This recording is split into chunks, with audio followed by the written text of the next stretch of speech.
एक छोटे से गांव में एक लड़का रहता था, कबीर। वो बहुत गरीब था, इतना गरीब कि ज्यादातर दिनों उसकी जेबें बिल्कुल खाली रहती थीं। उसके जूतों में छेद थे, स्कूल बैग फटा हुआ था और कई बार तो वो भूखा ही सो जाता था। लेकिन कबीर के अंदर एक चीज थी जो कोई नहीं देख सकता था, उसका सपना। वो कुछ बड़ा करना चाहता था, ऐसा जो उसकी और उसके परिवार की किस्मत बदल दे। पर जब भी कबीर अपने सपनों की बात करता, लोग हंसते। वे कहते, अरे खाली जेब वाला लड़का बड़े सपने देखता है, पहले अगले दिन की रोटी के बारे में सोचो। उनकी बातें कबीर को चुभती थीं, पर उसके दिल में एक विश्वास था कि उसका भविष्य उसकी गरीबी से बड़ा है। एक शाम कबीर उदास होकर नदी किनारे बैठा था। तभी वहां से एक बुजुर्ग ज्ञानी व्यक्ति गुजरे, गुरुजी।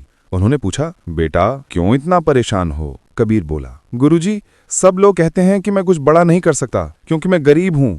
मेरे सपने मेरे हालात के लिए बहुत बड़े हैं। गुरुजी मुस्कुराए और अपनी झोली से एक आईना निकालकर बोले, इसमें देखो क्या दिख रहा है? कबीर बोला, मुझे अपना चेहरा दिख रहा है। गुरुजी ने पूछा, क्या अपनी आंखों का दर्द दिख रहा है? कबीर ने सिर हिलाया। फिर गुरुजी बोले, अब थोड़ा और गहराई से देखो, क्या दर्द के पीछे कोई आग दिख रही है? कबीर ने फिर देखा और इस बार उसे अपनी आंखों में एक जोश महसूस हुआ। गुरुजी बोले, वो आग ही तुम्हारा विश्वास है बेटा।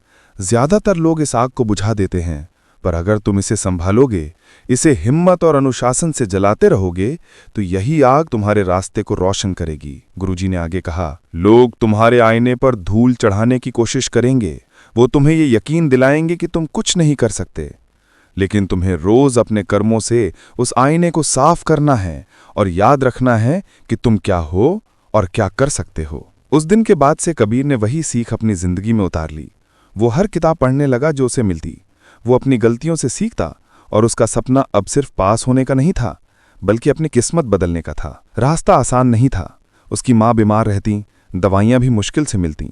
पिता बूढ़े किसान थे जो दिन भर मेहनत करते और फिर भी खाली हाथ लौटते। कबीर जानता था कि अब उसे ही कुछ करना होगा। सुबह स्कूल जाता, शाम को चाय की दुकान पर गिलास धोता, सप्ताहांत में मैकेनिक की दुकान पर सीखता और रात को जब पूरा गांव सो जाता, वो एक कमजोर सी रोशनी में पढ़ाई करता। नींद, आराम और कभी कभी खाना तक छोड़ देता, लेकिन रुकता नहीं था। उसके सामने हमेशा वो आईना होता, उसका सपना। साल बीत गए। धीरे धीरे कबीर ने एक छोटा सा मोबाइल रिपेयर स्टॉल शुरू किया। हर रुपए को संभाल कर रखा। थोड़े समय बाद उसने एक छोटी इलेक्ट्रॉनिक्स की दुकान खोली। दिन रात मेहनत की, ग्राहकों से इज्जत से पेश आया और हर कमाई को फिर से अपने काम में लगाया। धीरे धीरे उसका कारोबार बढ़ने लगा। एक दुकान से 3 दुकानें हुईं। फिर उसने अपनी खुद की मोबाइल एक्सेसरीज ब्रांड शुरू की। जो लोग कभी उस पर हंसते थे, अब उसकी ऑफिस के बाहर नौकरी के लिए लाइन में खड़े रहते थे। उसकी माँ का इलाज नियमित होने लगा और पिता को खेतों में मेहनत नहीं करनी पड़ी। एक दिन गुरुजी फिर उसके पास आए। कबीर ने उन्हें आदरपूर्वक अंदर बुलाया। गुरुजी मुस्कुराए और बोले, देखो बेटा, दुनिया गरीब लड़कों को छोटे सपने देखना सिखाती है, लेकिन जो बड़े सोचने की हिम्मत रखते हैं वही अपनी कहानी खुद लिखते हैं। तुम जीता जागता प्रमाण हो कि सपने जेब में रखे पैसों से नहीं, दिल में रखे विश्वास से पूरे होते हैं। अगर तुम्हारे दिल में भी आज जरा सी उम्मीद की चिंगारी जगी हो, तो इसे अपने तक मत रखो, किसी और के दिल में भी हिम्मत की आग जलाओ। इस कहानी को साझा करो और याद रखो, तुम्हारी सफलता की अगली कहानी उसी पल शुरू होती है जब तुम बड़ा सोचने की हिम्मत करते हो। सोचो बड़ा, करो बड़ा, आज से।